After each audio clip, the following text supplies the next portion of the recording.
4.0.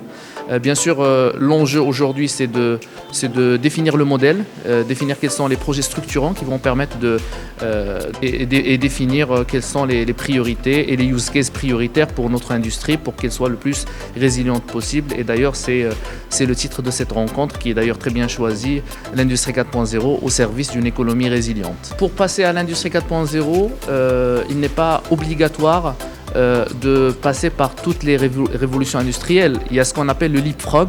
Et d'ailleurs en Afrique, comme vous avez certainement pu le constater, c'est que les télécoms sont passés directement à tout ce qui est 3G, 4G, sans passer forcément par l'ADSL et par tout ce qui est réseau filaire. Donc je pense que c'est une opportunité extraordinaire pour les pays africains, dont le Maroc, pour rattraper le retard et pour prendre le train de la digitalisation du domaine de l'industrie.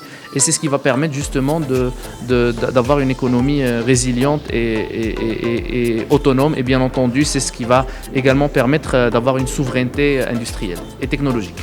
C'est pas le Maroc qui va dire est-ce que l'industrie va se transformer. L'industrie se transforme, le train est en marche. Maintenant, le Maroc doit se positionner et définir son modèle. Et la question qu'on doit se poser, c'est comment s'inscrire dans cette dynamique. Parce qu'il y a un coût de ne rien faire.